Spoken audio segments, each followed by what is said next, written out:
Let's talk about Dark Site Finder while that's loading up. And Dark Site Finder, if you guys are familiar with it, it is a light pollution map. And this is something that's not up to date as of this year. The last time that they've got this map data, they have Google's map data, yeah, 2017. But the actual data for the Dark Site Finder, I'd have to check them, darksitefinder.com.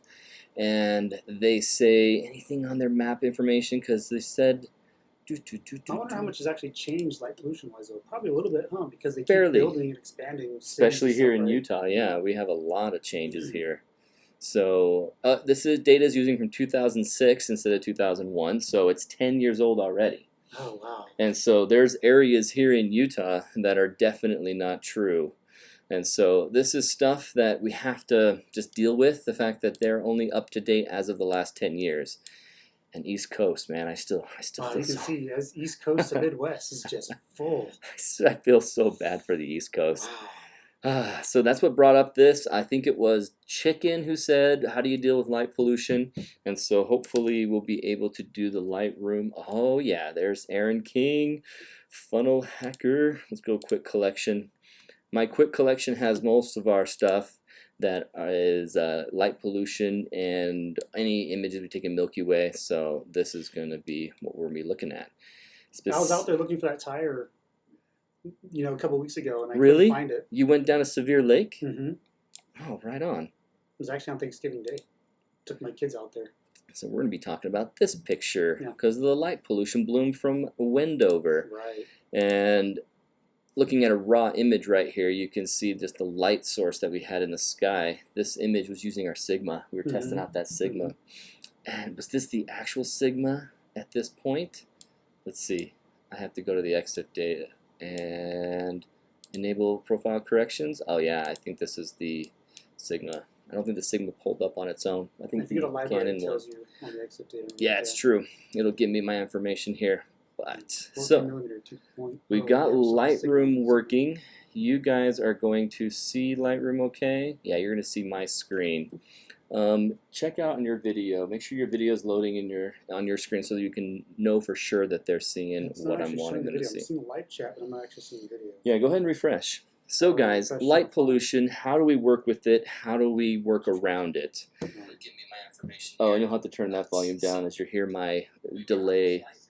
So you're seeing Lightroom on the screen? Yeah, it's bouncing back and forth. It's showing what I was hoping. Sweet.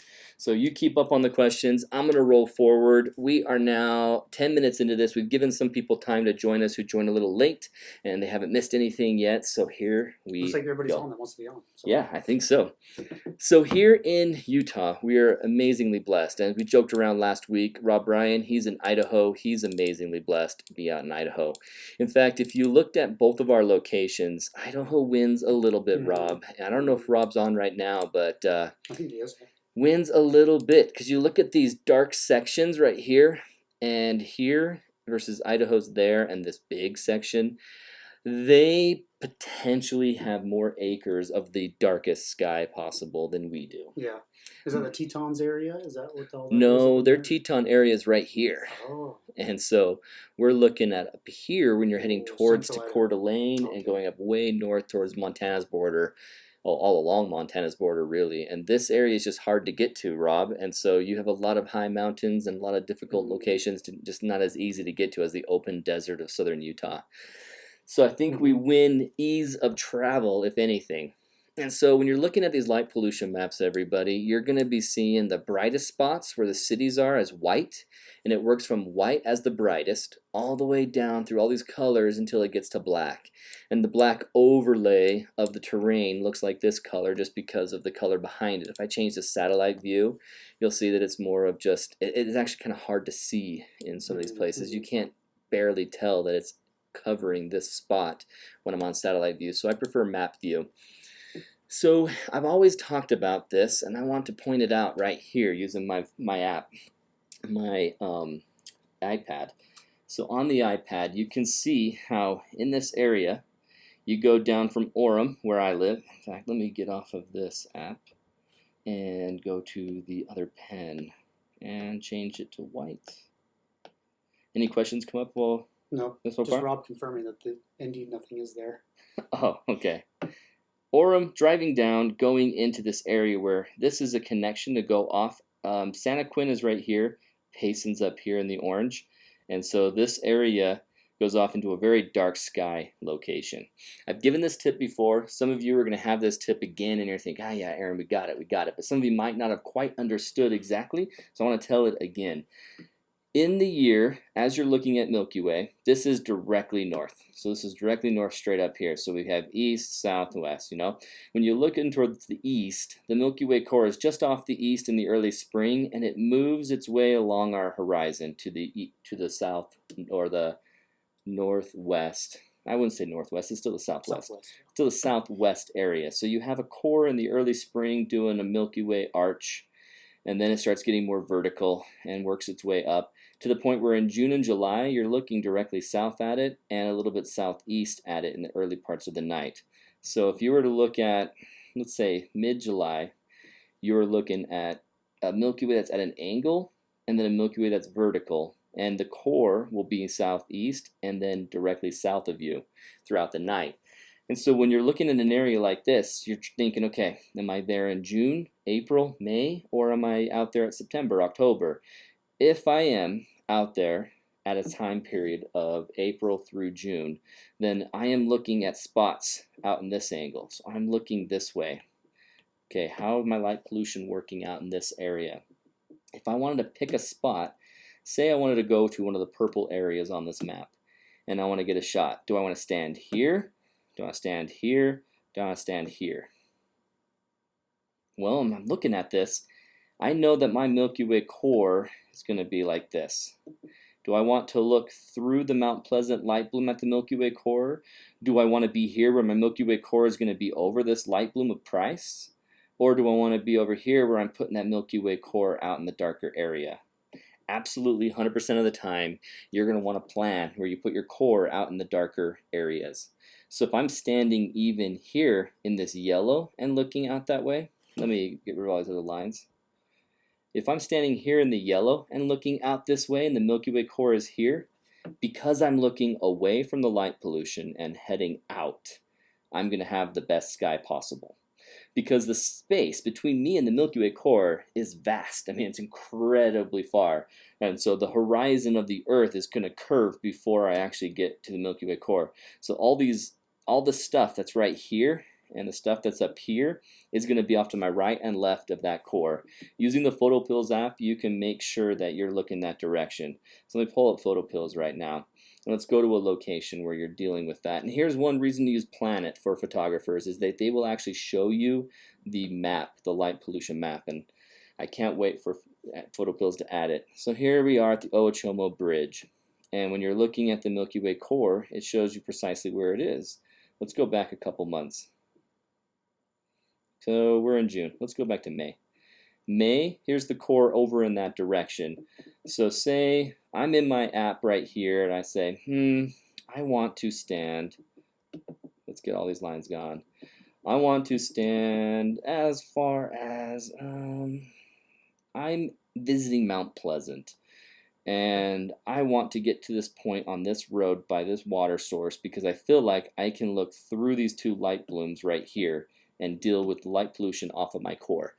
Quick short message. Let me actually go to visual right here for this. That's actually Lightroom. Where are you, FaceTime? FaceTime's right here. Hey. So, man, I wish I could zoom this out a little bit. Yeah, that's fine. I know, so I can kind of see you. Shoulder. That's Brennan's shoulder right there, guys. Check it out. So, tip, if you're going to be looking for these light blooms and you're going to deal with light blooms, keep them away from your core of your Milky Way. I don't have a good example behind me, but when you have your Milky Way core and light pollution, that's when it gets ruined. Or it could be a pretty awesome shot. Have you had a shot like that where you had the bloom of the light bloom coming off of the core and it all looks like it's part of the same light source? Kind of. When we were up at that Francis Peak, the city lights were not just visible, they were right, like covering like half my image. And so not only was I working with the bloom of the city lights and still getting the core above it, but I was actually getting some lens flare bouncing off those city lights into my lens as well. And I think it actually added to the photo. I think the photo's still one of my favorite photos of the Milky Way, even though you can barely see it because I'm basically looking at the city lights, over the city lights, but still, Yeah, it's it still a kind of great becomes shot. a very cool feature, and it's an element in it. Let me pull up Brendan's pick so you guys can know what we're talking about. We've gone 10 minutes so far, so that's good. So over in, is it under the 2016 folder? I think it is. Probably, yeah. So, Before all that, was it before that? must not be in this We did use it in group. a marketing thing, so maybe. Under templates, I'm going to find a picture that has it, Okay. but it's just as fast as I want it to go. Maybe not. Yeah, sorry guys. We weren't exactly planning on talking about this image, so it just kind of came up. So now I'm making Aaron work for it. And I love find it. accommodating for this. And you guys have been through a webinar before. You already know I do this all the time. I'm like, yeah, I'm going to add that. I'm going to add this to it. And so I'm going to find that picture. Tell us more about why you avoid the bloom or how you can work with the bloom. Yeah, so I mean, one way to avoid the bloom is to have a big thing like a mountain in the way. You know, like if I was on the other side of these mountains, this light bloom wouldn't be as bright.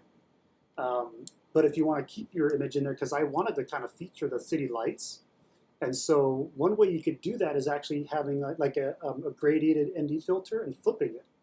Oh You know, yeah. that way you could have the ND filter hit the bottom half of your image where the lights are, and then the top half could be clear, leaving more brightness for the Milky Way to come in. That's one cool way to do it, to work with the city lights and still get Milky Way in there. And I got to experiment with that myself because we just got some cool filter holders for our big fat lenses. Yeah. So we got to get some big fat, glass to get an ND filter, a grad on there basically. So looking at his picture here, ignore the stream test. This is an image that I use for the stream test, but it's the image we're talking about. You can see the light pollution completely blowing out all of this space. But this space over here, it has less effect. And so it's not causing it to wash out the Milky Way as much as it is right here. The Milky Way is right above it. You just can't see it. Yeah, so if I waited till earlier in the night or a different time of year for the Milky Way to be on the left side of that image, then it could still work pretty well.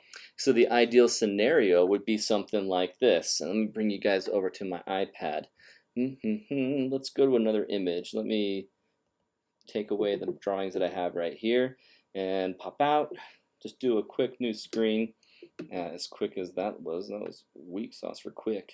So if I was to sit in a situation where I have a horizon and I have a huge light bloom, let's just paint that light bloom in over here. I had this huge light bloom coming off of this area, and the brightest is in the corner, and then it kind of fades away into the sky like this. Well, if I have a Milky Way core that I'm working with, and I have the big core, little squares, little circles I mean, going off like that, this light bloom can become a source of where this light is coming from and carrying on, and it becomes a wanted relationship. You can actually work with it and make some really neat images that takes that light bloom, and then the rest of the sky is kind of regularly dark.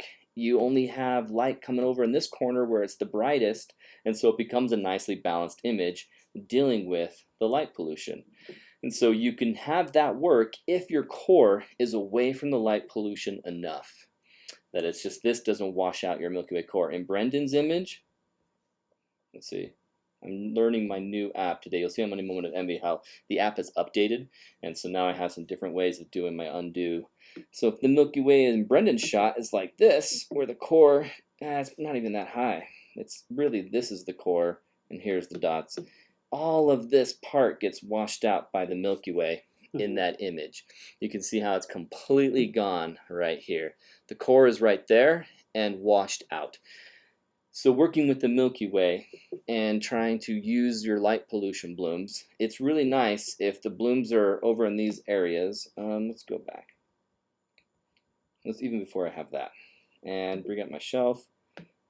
If the light pollution bloom is here and over here, or even just the low part on your horizon there, you're dealing with something that you can modify and build around.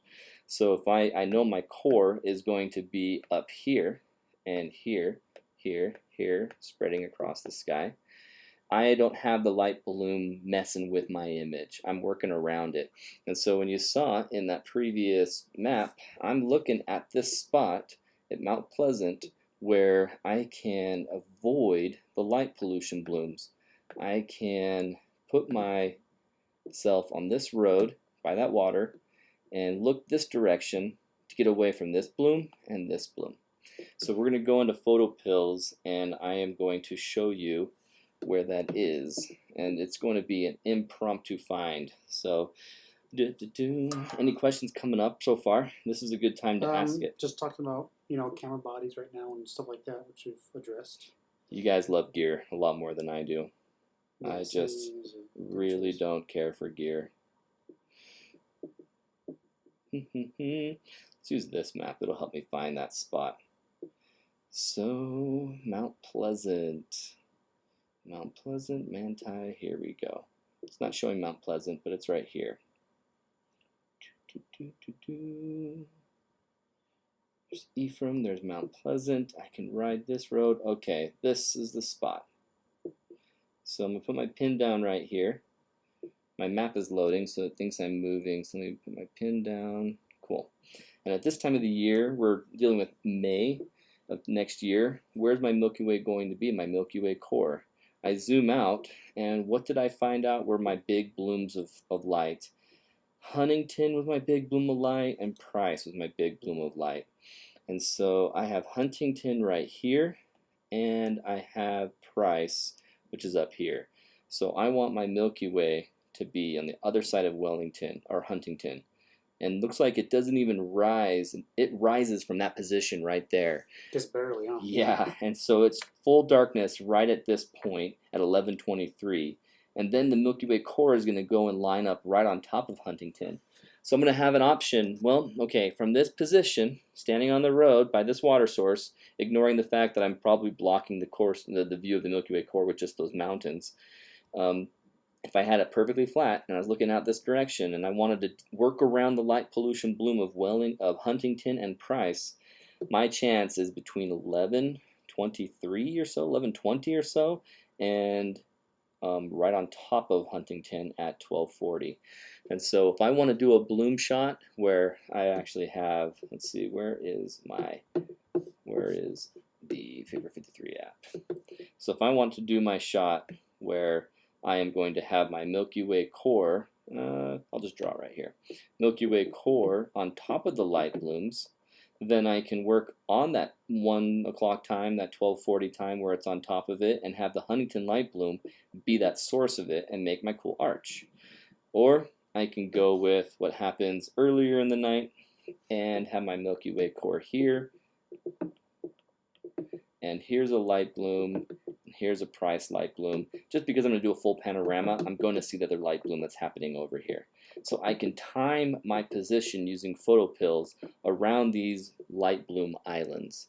You're working around these islands of light bloom when you're out here on the west coast. When you are in, let me move over here, when you're in the east, you're not going to have the situation that we have over here in the west. The west, we have dark spots with islands of light.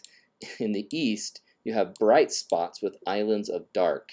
So how do you work with these dark areas? How do you make sure you make the best out of it? So say you live, let's even give you a worse situation than that. Say you live in Jacksonville, Florida, and you're thinking, okay, I know that my darkest spot close to me at home is next to Jacksonville, going up to the Okefenokee Wildlife Refuge and by Williamsburg and Fargo. Fargo is going to be the brightest spot out here, and around Williamsburg it's really dark, and as it comes closer to the big old blooms of light, we're dealing with the light bloom kind of leaking into the dark sky area. So you get this little donut, this donut shape of dark sky. Well, how do you work with your Milky Way? Well, what if the Milky Way was over here over Jacksonville? This from Williamsburg could be a nightmare because you're looking straight through the biggest bloom that you could possibly have. But what's going on over here and later in the year? Well, it's lower light pollution, just some red spots, green mostly, and then back to blue, and you get the Gulf of Mexico. And so if you were to be in Fargo area, you'd want to wait until later in the summer where you can get the Milky Way that's over this direction. So let me pull that up on my device over here, take a screenshot of that so that you guys can, I can show you what I'm talking about. If you really want to go hardcore too, you just drive closer to the beach. You know, the closer to the beach you get, the better too. Yeah, and that example is right here. So on you look, side, yeah. Say you're even in Jacksonville and you're right here in the red, terrible light bloom. but you're looking out from that light bloom. Mm-hmm. So you're going to experience something that's a far less light pollution than what you're actually standing in, because between you and the Milky Way, it gets better.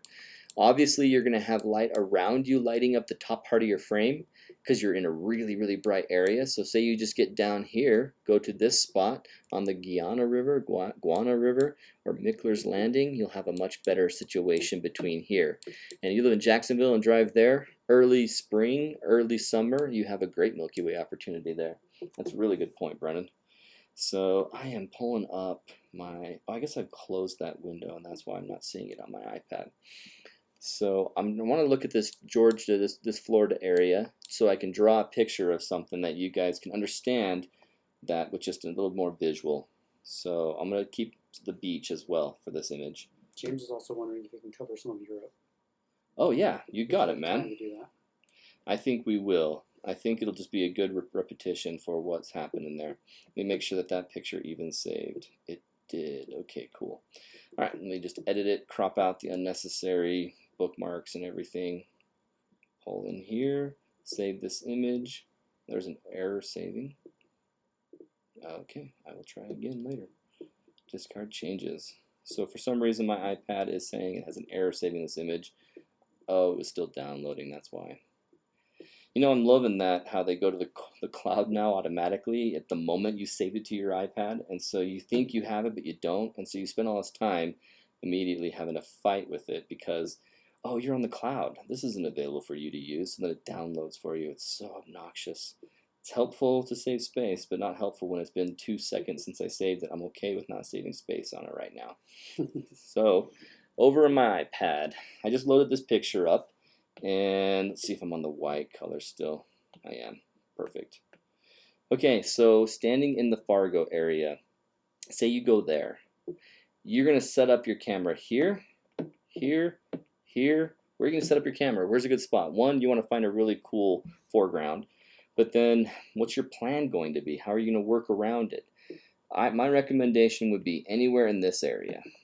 And if it's earlier in the year, you're going to want to stand in this part, looking this way, because between your camera and the Milky Way you're seeing in the horizon, you're going to have the darkest set of sky in front of you. If you were to go in the dead center point of this, you're actually not in the best spot, because between you and the Milky Way is only this much space of best light pollution. If you can go back here, you can put this much space between you and the bad light. See what I mean? You're giving yourself a lot more of a dark sky between you and the Milky Way if you're over here versus coming in the dead center point of the island of dark. And so the middle, the very middle, like, yeah, I'm standing in the darkest spot in this park, but for my Milky Way shot, I'm only giving myself this much space when I could be giving myself this much. And so you probably will even want to find something really cool standing here in this area or here, because you can stand in this area and look out over all of it, all of the dark sky, and bring all of that in your frame. So when you're framing your shot, you've got a beautiful sky and you're fighting that light pollution because you don't have it in this frame and your Milky Way is off in the distance.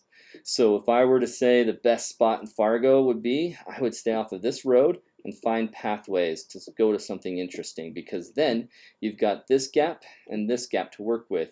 Later in the year in October, you're going to want to be over here so that you're looking this way, where you've got the Milky Way over in the southwest. And so let's go to Europe. Oh, on Brendan's beach thing, if you're standing on the beach right here, that beach is great, but if the Milky Way is over in this direction, wow, you're totally screwed. You're not going to see anything. Right. You're going to have the light blooms of all of Florida to work through. But if you're on any of the beaches here, despite the fact that you're standing in a worse light pollution zone versus this zone, you're going to have a much better Milky Way looking out this way than you would if you were standing over here. So then, if you were choosing a spot in the October time frame, going off of Perry, oh man, you're going to have a great sky. You're going to have a fantastic, you're going to have as dark a sky as you would sitting in, you know, dark sky site, Natural Bridges National Monument, looking out over into this space. You're going to have as dark as you could have it. You're going to love it. That Milky Way is going to look awesome. So let's go to Europe, and we'll say the Europe spot. So, Safari, let's pull back. And Europe suffers the same plague of light pollution as the East Coast. I mean, it's just population, obviously. My family is from Italy, so I'm going to go there. You're in the nature, you're the Dolomiti, you're in the area that has the Swiss-Italian Alps, and so you've got some pockets of really nice sky if you go to the border. My family's from a place called Malgolo. It's just north, it's west of Bolzano, north of Trento, and so if you zoom in here a little bit, where are they? There's Ravo and Malgolo. Malgolo right in the dead center. So I'm going to save a map with Malgolo visible. Oh, I can't zoom out far enough. But Malgolo's in the dead center of this map, everyone remember, because that's my family. So then I'm going to pull this up. Let me come off this screen and go to Brendan. Brendan, I'm going to be setting something up so you have the camera on you. Can you talk to them for a moment and while I cover this little picture update?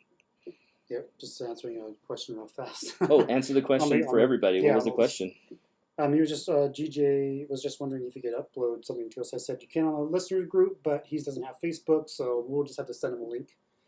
Well, if he goes, send us information or anything at info@photogadventures.com. So if you send any email to info@photogadventures.com, you can communicate with us there. Yep. What would you want to share?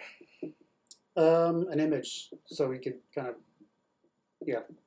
okay, go over his first attempt and see. Oh, right on. He just wanted some critique and feedback? Yeah. Sweet. You got it, man. So anything else you can say while I set this up? What subject were you covering?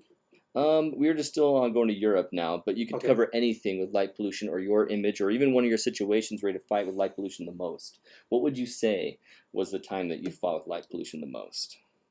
Sometimes it's random, sometimes like we've gone to areas before where we didn't think there was any light pollution and all of a sudden there was. Aaron experienced this in the summer, going back to the silo. I was going to show that today. Yeah, and sometimes it'll happen because this map is 10 years old or more now. You really don't know what you're going to come up against. So scouting the location beforehand definitely is very helpful. That's a really good tip. Daytime might work a little bit, but the best time to do is scout at night. Yep, you got to see what gets turned on. Yeah, and even take a few sample shots. So even if it's just not quite Milky Way season, maybe you're waiting for next month, go to that area anyways, scout it out, take some pictures of the area you're facing, you want to face, and just see how the light pollution looks. Awesome. So if you are back over to my iPad, let me go over to it. You're going to see this part in Europe. And say I'm at my family's out here in Malgolo, and I'm going to visit, actually Malgolo's somewhere right here. I'm going to go visit somewhere that's really dark. And my options are to go to these islands of dark. I'm going to make the drive, the several hour drive, honestly, weaving through here. It's about a 40-minute drive to Bolzano, so that's probably going to put me at 2-hour drive either direction. But I would make it worth it because I'd want to get away from it. Now, if I'm looking at these spots in, let's do spring. Let's do spring to summer. My favorite spot would be up here, looking this way, and up in this spot, looking out this way, and this spot looking out that way because to get the most possible. I'm going to have the light bloom here. So getting up into this spot, kind of having the fewer light blooms of this and this, that's really my favorite. I can get something in this time frame with photo pills and know, okay, my Milky Way core is right there. I want to make sure that I have it in between those or work it off of this light bloom in this island here. So my favorite spot would be there. If I can't go too far and I have to go to these small areas, it's still going to work out great. I would just try and be up in this spot looking out into this so that I have that lower light bloom because I'm going to see light blooms like this in my frame. You're going to see them still in the distance. What happens is, imagine here's my horizon. If I have a light bloom that's close, like Salt Lake, it does this. In fact, let me just go out to another image so I can make this more clear. If I go and, you know what? Let's do this. Import from library. Astrophotography? No, it's Aaron's top 10. No, Photography Aaron King. Oh, why don't I have that? That's a bummer. I had a photo of my photography showing the salt flats. And let's see if Astrophotography 101 has it. Why has this been turned off? That's such a bummer. I'm not sure why Aaron King Photography, this list. This list has it. Yes, okay. And you can see what I'm talking about, how it has to load still. So in this area, Brendan and I, we found it. well, we didn't find it. We saw it on Google Earth, and we knew we wanted to go out to the Knolls to connect an arching Milky Way. So you got the arching Milky Way right here. Oh, You're still in black. It's still in black. Arching Milky Way right here. And we were trying to connect it from one knoll to the other, and that just wasn't possible from this spot. So over here, there's more knolls, and we were thinking this will be the terminal spot, and we'll actually make it work. So looking at this light bloom right here, is that Salt Lake City? Mm-hmm. It's actually not. Grantsville? That's the Grantsville area and Tooele, and even that little industrial area that's close. Yeah, that's true. There's like a mine out there or something. I don't know what they're doing or what they Some make. kind of processing plant. You see it deep off of the freeway, and so you see it over here as you're passing to come here, and that's the closest light pollution bloom that we have. So it becomes pretty strong for a small space. And but then, totally doable. Yeah. And Salt Lake is pretty close, and that light bloom is stretching up into this sky, and you can see how it's reaching all of this. We get a little bit of residual light from light pollution there. And so we have this situation of Salt Lake, giant bloom, and if you're on the map and you're looking at where we're talking about, sorry, James, I immediately went away from Europe talking about this, but you have this light bloom that is this giant oval shape of light bloom, and we're standing out on this spot. So it's aragonite. That's what we're seeing. And also another spot. So we're in a very, very dark sky out here at the Knolls, and we're enjoying the terrain. We love this roads available to a really dark sky, but it's best looking out towards the east versus out towards the west. I'm sorry, out towards the west is better than looking out towards the east through the light bloom of all of Salt Lake. But what it ends up becoming is this. And so it's not so bad. Even though that light bloom is there, it's lower on the horizon. So what I wanted to draw was that the distance between you and your light bloom will dictate how far up in the sky that light bloom will go. And if you have a few light blooms like this, just over your horizon a little bit, that's no problem. It's when you're standing so close to it that it does this, stretches your entire sky and makes your Milky Way bloom out, like that picture that Brendan has right here. We are literally on top of the light bloom in this situation, and so you want to make sure that you're avoiding that and getting away from it. So let's go back to my iPad. Let's go back to Europe and talk about these spots. And so you're going to be dealing with a light bloom over here. If you stood here, you're going to be dealing with a big old light bloom. If you stand back here, you're making that go shallower and shallower in their sky. My family's area is in a spot that has some lower light pollution, and so I can still work with it. I just have to decide if I'm okay with it. And I was in my pictures a second ago, so I can show you guys that I am getting an amber alert. Oh no, I hope someone is okay. So let's come out of this, go to my pictures here, and we have a light bloom that's crazy in this image. This image is the Salt Payson Temple right here in the valley. I'm standing in an orange light pollution area. You'd never be able to tell, though. I mean, it's crazy. I actually turned out. can still see the Milky Way. And so if I'm standing in this area out there where I'm in yellow, I'm not in orange, I'm in yellow. So you can see the Milky Way through that, even though you're in a light pollution area. And so don't give up too fast. Try it out. What I made sure I did was that, and you can't see my fingers or anything, but right here, the temple in the center, I made sure my Milky Way core was off to the right, and it was over here where it was darker. I had some light pollution from the parking lot, but I didn't have anything major blooming into the sky that overlapped my core. And I have a bunch of negative space underneath the arch of the Milky Way that made it so it's still possible to work. So James, what I would say is that if you're going to be in a European area like you are out there in Scotland, you're going to go to a spot that has an island of purple or dark green that you can work with, and then get yourself on the furthest point of that to stretch as much of it between you, and where the Milky Way is going to be. And that's going to be your best opportunity. You can work around it. So, any questions come through? No. How are we doing on time? We are looking at 3:43. So let's get into some of the Lightroom stuff. And so Because Lightroom was crashing on me, guys, I have to beg your forgiveness. I don't have everything loaded where I want it to be. And so we're just going to have to roll with it as best as I possibly can. But I want to show you the salt flats picture, and let me show you the night sky one. So let's go into develop. And we have a picture that's not fully processed yet, but let me show you the raw. Break it all the way down here in history to the moment that I imported it.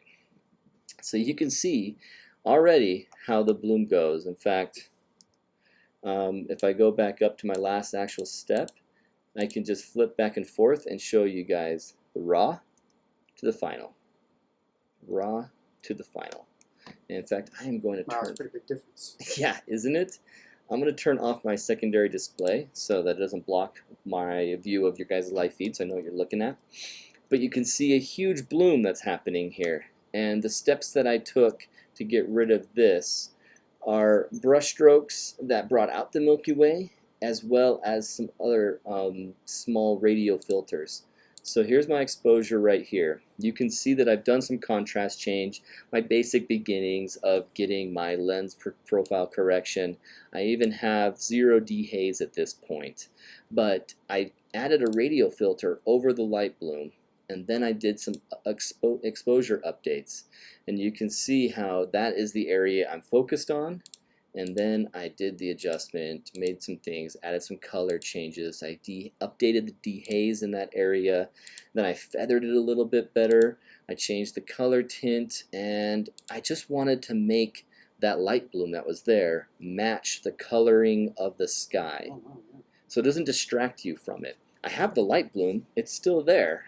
It hasn't gone away, and it's an incredible light bloom. It's really bright. I remember being out there, yeah. It's terrible, and it's unfortunate that the Milky Way core, when it's vertical, is further and further north, further and further southwest, so much so that you get right next to Wendover. So how do I solve that? Well, let me go out here and show you guys the area so you can see the map. I mean, is it possible to drive if Wendover's there? There is a road going down south of Wendover, so if you want to avoid it, you could drive down past it. Go away from Physically Wendover. go, yeah, between. But what if you wanted to you know, stay in the salt flats, within the salt flats, and deal with this bloom? Because if you yeah, I don't zoom think there's a road in, going down south of Salt Flats, even let though me go does- satellite so you guys can see the salt flats. They stretch all the way out to here. Mhm. And they even go a little further. So this looks worse. The color changes between here. The train's still completely flat. You can drive right on top Right, of it. it's It's just so an interesting awesome. And so where I'm actually at is I was down here, and I just kept my car parked there, and I walked. And I probably only walked till about here. It wasn't that far. And from this point, I'm looking at a Milky Way that is over in this area, putting this light bloom, this giant red light bloom of the casinos there, really, really thick in my image. And so if I wanted to avoid that, I can get the parallaxing of my very close to me light bloom versus the very distant to me Milky Way core. I can have them change and separate by just going more over to this direction. Go more east, go more east. If I had driven all the way out to this spot, I would have had a much better sky and a much better gap between me and my light pollution. But I remained very close. To my chagrin, I remained very close. But when I found this little S-curve guy, I was like, okay, that's cool. So this is my blue hour shot of the S-curve that I really like, where the moon's out, and it looks really awesome, and I'm excited to start adding this together with my Milky Way. And so an image that is not fully processed is this, and it's kind of a quick combination. You can kind of see the flaws in the connection here. I haven't painted them together because the noise is so intense on my actual exposure of the Milky Way versus the noise that's down here below. But let's go back to the light bloom. And so as I'm starting to paint it out, I use brush strokes. So let's go and adjust this back to the final version. This is what I ended up with and being happy with my light bloom coming off. And so what you do, and let's just duplicate this image, create a virtual copy. And I'm going to create a virtual copy, and I'm going to make the adjustments for you guys right here. So, oh, I guess I made a virtual copy of the final version. I should have made a virtual copy without the edits. Any questions come through there since I've... I'm just talking about Capture One as a possible sort of thing that we haven't gotten to that software yet. Oh yeah, using Capture One versus Lightroom. I mean, with the update recently, I'm thinking more and more about Luminar and Capture One. and which one would be best for me. And I'm not going to be stuck on Adobe Lightroom for my life, and so there's no reason for me to feel obligated to it. So now the raw, create a virtual copy, sweet. Now I should have one I can play around with. Just want to show you guys in haste what I would typically do. So this right here with no other adjustments, I'm just going to show you. Let's see, I created a user preset. Can I pop it on there? No, new computer. And so I would take a adjustment brush, and then I would paint it on here to paint out this area. And if I hold O, if I put O down, you can see where I've actually painted it. You can see the largest part of it, most bright part. I'll make it nice and thick, and then I can adjust my flow and feather it, and bring the flow down.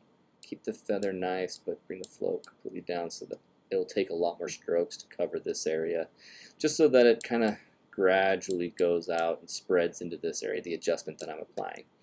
Now this is a quick one, but with the O on, you can see where I painted. With the O off, now I can make my adjustments, bring my exposure down in that area.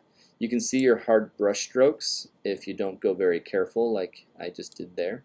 But I can bring it down just a little bit, and I can even bring dehaze up, and dehaze will cut through a lot of that atmosphere. And since it's cutting through it well enough, let me do that. Let me paint another one right here. I'm going to put O on so I can see how much I painted. Paint a little bit harder. Get that going. What do you want to do with me, Red Timer? I don't care. Charge of battery's over. I don't own this. Joke's on you. So let me pay for this, or let me paint more of this.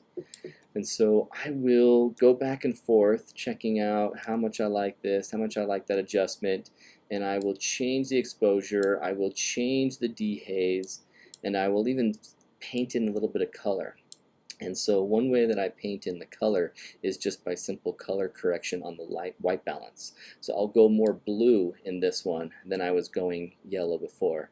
And since typically you've got sodium halide lights that are more of a yellow or a white, I can bring in the blue to kind of cover that. And so if I zoom out, and just between my few changes, that light bloom, it's not really well done as my strokes are not very clean, but you can see how it's already brought it back, and instead of seeming like this big old blast of light that's on the right, I can bring that blast way down. And so if I go any further and just say a radial is such an easier way to do this, because you can apply this radial gradient right on top of it, and it puts it nice and clean for you. And so I'm going to put the dehaze on high. I guess it's on opposite. Invert the mask. Invert mask, and then let's bring the dehaze on the inside. Let's bring the color down. Oh, look how ugly that is. That's terrible. Exposure down. With your other edits, right? Mm-hmm. So you have to delete the other ones first. Maybe. If I were to start over, yeah. And so you can see though how it's affecting it, and with it has a feather. If I wanted to bring this radial up, it'll feather it in more. Which is nice, yeah. Nice. So that's strong where it's worst, and yeah, I mean, this is showing you where I'm affecting it, and it's not the way that I would do it, but you can commit that mask, and if you even felt like, no, you know what, let me move it down. Let me just have it affect this area right here. You can move your mask around. So I'll play around with the radial filter. I'll use this brush, the adjustment brush, or a radial mask, and I will use these to apply a color change, an exposure change, just so that I can bring my blooms down. Any question come through in that? No. Okay, how much time do we have? We have 8 more minutes, and so ask a question now. We have 8 more minutes. I apologize, I don't have more examples right here of images and how I actually edited them well to get rid of light pollution bloom. But those are coming. We are working on some editing videos that will focus specifically on night photography and Milky Way photography. So look for those. Those will be on our Patreon page after the first of the year. So we're working on those videos now. We're going to release those at the beginning of the year and have some really good content for you guys to sign up for Patreon and make it worth it for you guys. So let me grab another image. If no question has come through, this is an image I have not even worked on at all. This is a Bandon image, and you can see we're going from scratch here, guys. light pollution, Bandon. Let me do some of my normal changes that I can do. Get my profile correction, remove chromatic aberration. Let me test to see if I like any dehaze in this image. Because I have light pollution, I'll use dehaze more This in is a a light really great pollution example. situation. I mean, this area was so fantastic. Man, we were shooting into the ocean in the dark, but as you can see, literally half of his bottom left-hand side of the image is light pollution. And you see the way that it showed up. I mean, a big rock is blocking a very big part of that. So that part of that was placement, physical placement on our part. But a lot of that will just work for you too. You just never know. Even having that much light pollution, you can still work with it and make your image beautiful because look at how beautiful it is now. It's amazing. No. Look at how beautiful it is He's now. working on something now to show you, yeah, anyways. I'm just doing my white balance correction right now. So I have crazy vibrance, crazy saturation up. So I just wanted to white balance it out. It almost looks black and white by the time I'm done with that. And now I decide if I'm running exposure up or down. I rarely ever go down, but I will go up in some scenarios. In this case, I am not because I have really heavy highlights with those light pollution. In this case, the light pollution looks beautiful. It adds a little bit of a nice accent to it. It Is. spikes coming up, some hard lines from the lights, and it can be really fun in your image. So don't be discouraged by having some light pollution in there. So white is going to be a big slider problem for bringing out light pollution, but it's also going to help my Milky Way. So how do I get contrast in my Milky Way without whites? I can do a curve, and this is just a generic global curve change. So right here, this tone curve is happening on everything in its luminance version. It's focusing on the luminance in the curve. I can focus on a color. I can go in and affect it with I always forget where to hit that. Hit this button? No. Where is it? I hardly ever go. Okay, yeah, click on that square. You got the RGB. You can just focus on the red channel. So I have a bit of red peaking in this orange that's happening. So I can bring down the reds in my image a little bit on this tone curve, but because then I'm losing some of my other reds that I want, let's keep the red highlights here. I want to keep just that much. So that's so bizarre looking as it takes out some of those things. And so you can play around with the reds. I don't even go that far with messing around with tone curves when I get in a situation. One, Brendan pointed out, this is actually a cool color. And so I want to keep it, I just want to tamp it down. I mean, look at... Because those orange lights are so unique to that area. For some reason, it's really orange, and it just really looks cool. So here's the back and forth between the beginning start and now. It's really stressing out my computer running the stream and doing Lightroom right now. But you can see the contrast is already showing up on the Milky Way, and the light pollution bloom that was leaking all the way up here kind of has it. It's tamed down to be only here. It's not affecting my Milky Way. So I wouldn't even go as far as messing around with the tone curves in this situation. And so what I would then do is I would dodge and burn my Milky Way core, and then I would paint in some fixes on this. And so I know that this is my trouble area. I'm going to bring it down. I'm going to paint just haphazardly right now. How bad is it haphazardly? Oh, it's still loading my overlay. Come on, there it is. Oh, that's terrible. And so if you hold down the Alt or Option key, let me make a bigger brush on my Option key. I was going to say it's a tiny little brush. So I'm going to get rid of this part right here. This little pedestal is going in the sky. So now there's my area. Let's affect that differently using my settings. And I like to bring out the dehaze first, just because dehaze away from the core won't get the core crunchy. You can see where I have, it's bringing it way down, and I can paint up here to get rid of some more of this. And my feather and flow right now is set very low feather, or actually pretty high feather, but very high flow, and so the flow is really thick, so it's affecting it with very big, clumsy lines. So you'd want to go a little more subtle than that. Oh, definitely way more subtle than that. Let me bring my flow's at 12, and it's still doing that. So let me just get a couple streaks in here. And because it's slow to respond to show me how the changes are going, I don't get to see as much of it very live and make my changes accordingly. Put my flow down. What I'm trying to do now is try to make this blue spot more consistent throughout all of these, and so that I don't have it as an island of color. I want these to flow in more naturally. So my flow, let me bring it back up a little bit. Come on. work with me. Any questions that have come through?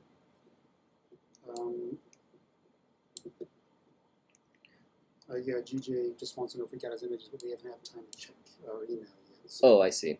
What he sent us so far. Right on. So then I have painted that down even further with just that clumsily done adjustment brush. But you can see how the light pollution that's happening on the coast versus what's happening now in my image. The Milky Way core is a picture, is a feature in this image. And I wouldn't leave it like this. This is not what I call a finished processed image, but it's showing the example of how I handle that. I like to change the white balance. I like to change the, see how the blue, you can see where it's all being affected. You can see how clumsily done it is, but you can quickly see how I go to yellows. The light bloom is now bigger and stretching further, but go more of the blue. I can start to bring that out and put more of the darkness of the sky as the feature, and this light bloom down here is just, you know, an element of the composition instead of being a, you know, an element of distraction. Yeah, nice. So, because processing these very fast is a clumsy way of showing you guys this example, I want to give you guys one last image of kind of encouraging you to shoot in light pollution.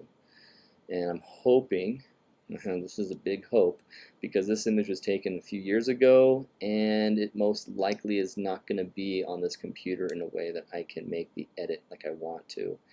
So here's hoping you can see one of the earlier versions of this. Oh, the file cannot be found. And so you can see the light pollution happening in this image, but you're not able to see. It's barely possible to tell, but that's my raw. Wow. That's my raw. You can't even see the Milky Way. But through processing, I was able to pull out the Milky Way from that darkness. And the reason why that darkness isn't, why it's so dark, is because I'm trying to capture the temple from being too blown out. And then this frame was my Milky Way frame. You can see these blue specks down here on the mountain, and that's where you can see them. Well, I painted them out, but they were on this image. And so there's so much more data in your image than you think. And if you use the expose to the right method, which I'm not talking about at all here today, you can get a Milky Way to show up nicely, or you can go through something like this that's in light pollution and then just bring it out in post. Go for it, try it. Don't be too scared to try that. It's a lot of fun to do. And he used a method of basically stacking, well, kind of like stacking, but actually bracketing. So you actually took a faster shot, right, to minimize the light. I minimized the light from my foreground only. Right. And then he exposed his image really high to get the Milky Way. And even in the raw, you can't really see it that well, but then he really did a great job bringing it out in post. So don't be upset, even if you do have a very dim Milky Way, you can still do a lot of work with it in post. Thank you, man. So we're doing our band-in video. You're going to see some of these pictures in our band-in video. That edit is coming. But, man, I just still love the band-in area and how it's turned out. That's how my... Look how it's warping at the top of my panel. Panel went straight up. Yeah, still a work in progress. Unless this is the final cut. No, it's horrible. It looks like a fountain of light at the top there. Yeah, messing with panels, there's a lot to do sometimes. So, any questions in the last bit? Nope, just they were excited about the last image. Chicken said you got a lot of detail out of that, so it's pretty cool. Sweet, awesome.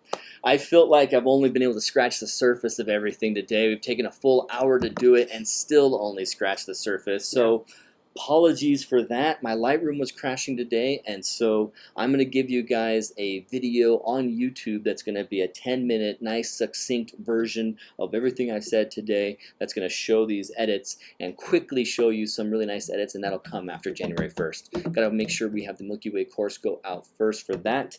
Any other points on the light pollution? Any other questions? I think James got the answer he was looking for. I just want to emphasize, guys, that when you're in a situation and you're dealing with this light pollution, I want you guys to make sure that you try and bring as much of the good sky between you and the Milky Way. Don't put yourself out here in the middle of the black knowing that you're this close to this light bloom. Put yourself out here, put yourself in the light pollution even, to make sure that you have tons of great sky. Because when you do, you end up in situations like this. Let me show Another shot. Let's go to adventures. Oh no, let's go back. Let's go to Aaron's shot. I wanted to show you a spot that's in the edge of light pollution, but looking out over a great spot, and it's the silo. I mentioned it all the darn time. You guys have seen that sky. Where is it? So the sky, the night sky of the silo is right here.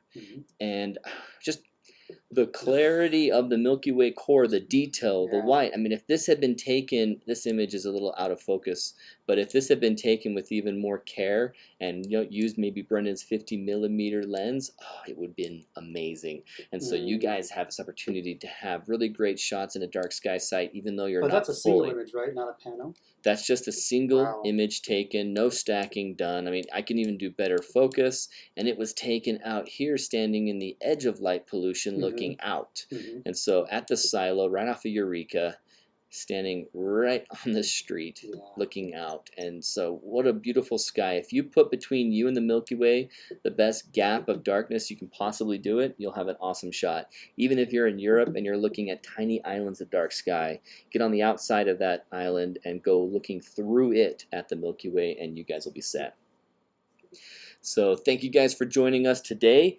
Thank you for hanging out with me and Brendan. We're going to continue recording our podcast and recording some other footage. You'll have the Monday Moment of Envy coming out. If you guys been following that, go to our Facebook page to see that. It will no longer be on YouTube. It'll be on Facebook only. So thanks for watching. Thanks for listening. We'll see you guys later. See you guys. So now I'm going to be turning off the live feed, and so you guys will be hearing from me until then. Seriously, thanks for joining. Thanks for being a part of this, and just really appreciate it. Thanks a lot. See you guys.